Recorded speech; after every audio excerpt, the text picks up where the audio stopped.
네, 뉴스의 이면에 있는 흐름과 우리 사회 큰 담론에 대해 이야기해보는 시간입니다. 김옥기의 사회학 카페, 연세대학교 사회학과 김옥기 교수 나오셨습니다. 안녕하십니까? 네, 안녕하세요. 예, 100일이 안 지났습니다. 윤석열 대통령 취임. 네. 근데 지지율이 지금 상당히 안 좋습니다. 네, 예. 30%대를 계속 기록하고 있는데요. 예. 저는 그래도 한 6개월 정도, 그러니까 최소 적어도 100일 정도는 새 정부 효과가 지속될 거라고 생각했습니다. 새 정부 효과라고 하는 것은 새로 출범한 정부에 대한 기대가 반영된 국정운영 지지율인데요. 예. 그런데 지금 좀 상당히 좀 심각한 국면으로 나아가고 있습니다. 그러니까 노란불은 아주 분명하게 켜졌다고 볼 수 있을 것 같습니다. 빨간불까지는 아닐지 몰라도 네, 노란불은 분명히 켜졌다. 그러니까 우려스러운 게 두 가지인데요. 예. 하나는 이게 이 국정운영 지지율의 경우 추락하는 데는 날개가 없습니다. 예, 사실 이제 어디까지 추락할지 좀 걱정스럽다는 점 하나 하고요. 예. 또 다른 하나는 이 국민의 힘보다 더 낮게 국정운영 지지율이 기록되고 있다는 점입니다. 예. 예, 우리나라에서 정당 지지는 자신의 이념적 성향을 보여주는 척도이자 기준인데요. 예, 국민의 힘 지지율보다 낮게 나오는 것은 일부 보수층도 등을 돌리고 있다는 증거라고 할 수 있겠습니다. 이렇게 되면은 대통령실도 참 긴장을 해야 될 것 같은데 역대 정부 가운데 이런 사례가 또 있지 않았었습니까? 이명박 정부가 그 사례죠. 그랬죠. 예. 예, 2008년 2월 25일 날 출범했는데요. 이명박 정부는요. 5월에 미국산 쇠고기 수입을 반대하는 촛불 집회가 연이어 열렸습니다. 지지율이 아주 급락했습니다. 그랬죠. 예. 자, 지지율 원인, 뚝 떨어진 원인을 살펴보기 전에 저희가 지금 말씀드리고 있는 그 여론조사는 KSOI가 TBS 의뢰로 15일부터 16일 조사한 것, 그리고 리얼미터가 미디어 트리뷴 의뢰로 11일부터 15일 조사한 것, 그리고 한국갤럽이 12일부터 14일까지 자체 조사한 것 총합해서 30%대 이렇게 이야기를 하는 것이고요. 자세한 여론조사 결과는 조사기관 홈페이지 또는 중앙선거 여론조사 심의 홈페이지 참고하시면 됩니다. 일단 원인은 어디서 찾아볼 수 있을까요? 여러 가지가 있지만 가장 1차적인 것은 전 인사와 소통의 문제라고 봅니다. 인사와 소통? 예. 그러니까 친인척 비리를 포함한 여러 사례들이 그러니까 국정 가치로 내세운 공정과 부합하지 않습니다. 이게 인사 문제고요. 소통의 경우는 그 도어 스태핑이 문제인데요. 이게 이 국민들의 신뢰를 오히려 떨어뜨린 것으로 보입니다. 예. 그러니까 정치인에겐 정치인의 어법이 있듯이요. 대통령에겐 대통령의 어법이 있습니다. 그러니까 정치인의 어법은 일반인들의 어법하고 좀 다르죠. 그렇죠. 섬세한 고려를 반영해 가면서 발언해야 되거든요. 대통령의 경우는 더더욱이 그러합니다. 그러니까 언어에 좀 책임이 담겨 있어야 하는데, 소탈한 것도 좋지만, 그것을 꼭 국민들이 긍정적으로만 보고 있지 않다는 점을 좀 주의해야 할 것 같습니다. 내용이 보수적이라면 보수적인 지지자들은 지지를 해야 될 텐데, 내용의 문제가 아니고 어법의 문제다? 그러니까 태도의 문제일 수 있습니다. 태도의 문제일 수 있다?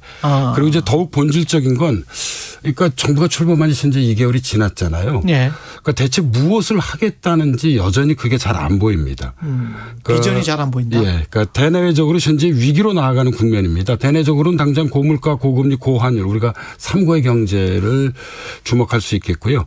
대외적으로는 미중 갈등의 고조와 우크라이나 전쟁 등을 지적할 수 있습니다. 그래서 이런 상태 속에서 지금 윤석열 정부가 나아가려고 하는 대한민국이 어떤 대한민국인지에 대해서 저만 꼭 그렇다고 저는 생각지 않습니다. 많은 국민들께서 상을 여전히 제대로 발견하기 좀 어려운 것 같습니다. 당이 든든하게 이제 뒷받침해주면 좋은데 또 꼭 그런 모습을 보인 것도 아니잖아요, 국민의힘이. 너무 일찍 권력 투쟁이 현재 진행되고 있는 것으로 보입니다. 물론 집권당 내에서는 권력 투쟁이 늘 있었죠. 그런데 이제 우리 국민들께서 참지 못하는 것 중에 하나가 권력의 오만함입니다. 뭐 이 정치에서 권력 투쟁을 하지 않을 수는 없습니다. 근데 문제는 그 과정에서 지금 너무 오만한 모습을 보여주고 있고요. 여기에 더해서 이 정부와 집권 여당의 경우는 그 당청 관계가 유기적으로 현재 연결돼야 하거든요. 예. 그런데 이런 정무 기능도 뭐 이 상당히 좀 미흡해 보입니다. 예. 정무위원도 미흡해 보인다. 왜냐하면 경제 위기를 현재 돌파해내려면 그 정책적 의제들을 잘 그 선별해서 당정이 다뤄야 되고 사실상 그 이 야권의 협치를 요구해야 되잖아요. 그런데 이런 어떤 정무 수석이 어디 있는지 모르겠어요. 예, 그러니까 이제 이 뭐 집권 여당으로서의 어떤 그런 책임감 있고 무게감 있는 모습을 좀 발견하기 어려운 그런 상황입니다. 예. 그런 것도 없고 그런데 이걸 또 반사적으로 받아서 야당이 확 잘 나간다. 그것도 아니에요. 그렇죠. 야당은 그러니까 야당대로 민주당은 지금 또 문제가 많아요. 예, 그러니까 뭐 야당이 잘해서 현재 뭐 여당이 문제가 있다는 것이 아니라 야당도 야당대로 현재 문제가 있죠. 예. 이제 지금 더더욱이 8월 말까지 야당의 경우는 이제 당대표 경선이 그렇죠. 치러지게 되는데요. 사실 이번 당대표가 차기 그 총선에서 공천의 결정적 영향력을 행사할 것이기 때문에 서로 물러나기 어려운 상황입니다. 그러니까 이제 이재명 의원도 당대표를 출마하는데 뭐 명분이 부족하다고 볼 수 있겠죠. 반면에 그렇다고 해서 97 세대들도 기성 리더십을 대신할 정도로 당 안팎의 지지와 기반이 확고하다고 보기는 어렵습니다. 예.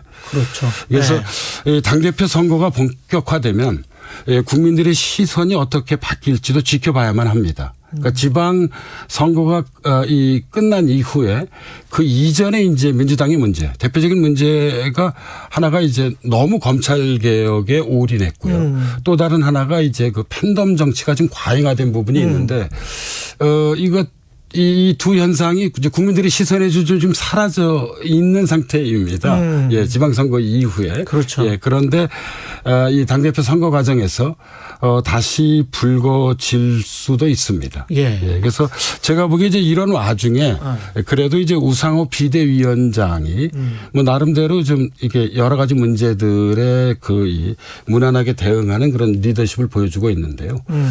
아마 이 뭐 8월 달에는 당대표 선거를 둘러싸고 이제 이 민주당 내에도 뭐 이런저런 어떤 그런 긴장과 갈등이 발생할 그런 여지가 높다고 볼 수 있겠습니다.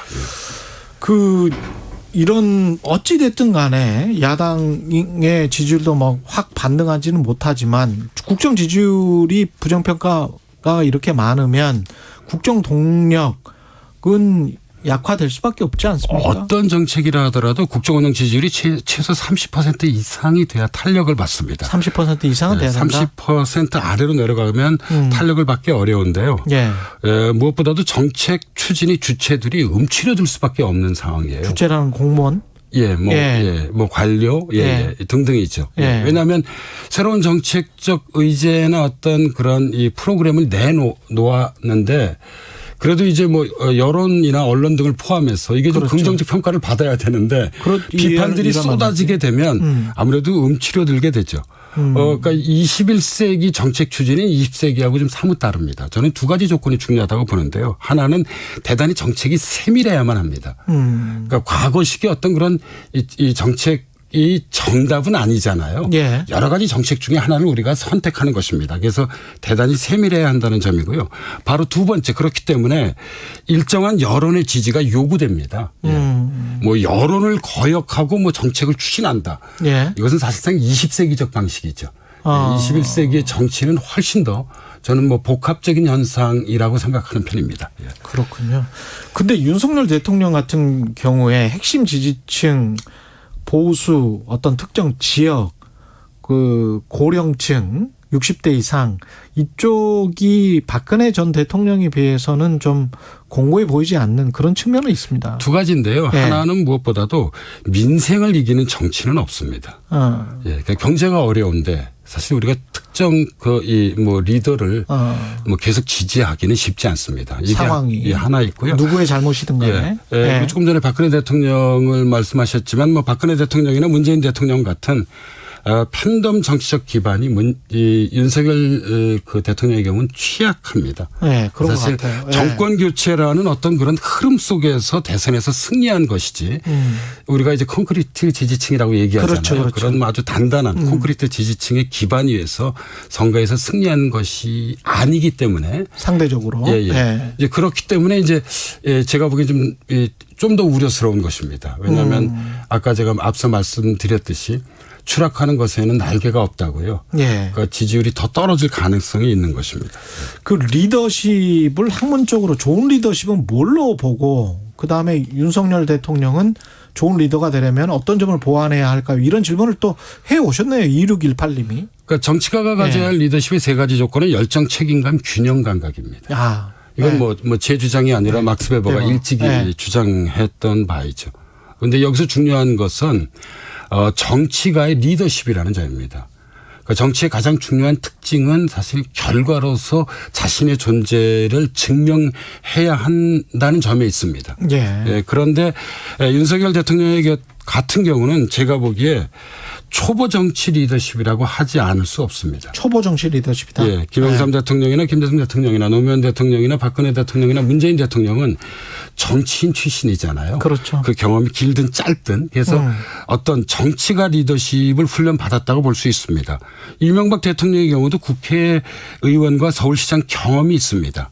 그런데 윤석열 대통령의 경우는 정치 경험이 지난번 치러진 대선 그렇죠. 유일합니다. 그래서 네.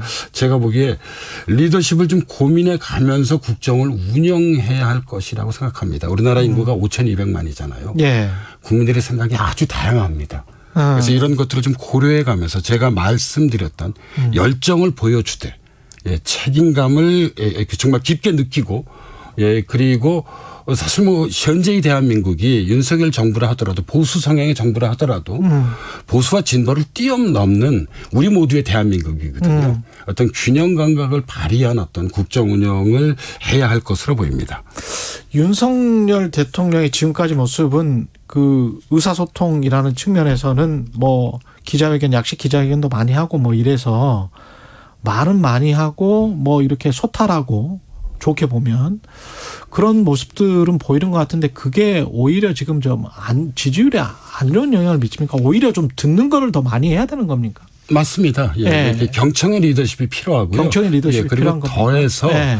저는 아까 저기 이제 뭐 어법이나 아니면 이제 태도에 대해서 말씀드렸는데요. 예. 이 말하는 어떤 그런 태도나 그런 내용에 대해서도 상당히 좀 주의할 필요가 있습니다. 예를 들자면 지지율에 연연하지 않겠다고 하는 말은 그랬죠. 사실상 제가 보기엔 대통령이 하지 말아야 될 대표적인 어법 중에 하나입니다. 왜냐하면 이것은 어떤 이 국민적 여론 혹은 국민들로부터의 비판 이것을 좀 듣지 않겠다는 식으로 뉘앙스로 느껴질 수 있다. 느껴질 수도 있기 때문입니다. 그래서 대통령이 하지 말아야 할 대표적인 전 두 가지 말이 하나는 지지율에 연연하지 않겠다는 거 하나 하고요. 또 다른 하나는 역사와 대화하겠다. 이것도 사실 좀 약간 위험한 발언이죠. 역사와 대화할 사람은 역사가들이지 대통령이 아닙니다. 그러네요. 예. 대통령은 오히려 아무도 나를 평가하지 말아라 뭐 이런 국민과 대화를 해야 되는 것입니다. 예. 그래서 좀 이런 것들이 제가 보기에는 조금 전에 좀 말씀 좀 드렸던 어떤 그런 정치가들이 가져야 할 고유한 리더십이라고 저는 생각합니다. 예. 경청의 리더십도 꼭 필요하다 이런 말씀이셨고요. 예, 사회학 카페 연세대학교 사회학과 김옥희 교수였습니다. 고맙습니다. 네, 감사합니다. KBS 1라디오 최경영의 최강시사 듣고 계신 지금 시각은 8시 44분이고요. 교통정보 듣고 다시 돌아오겠습니다. 이 시각 출근길 교통정보입니다.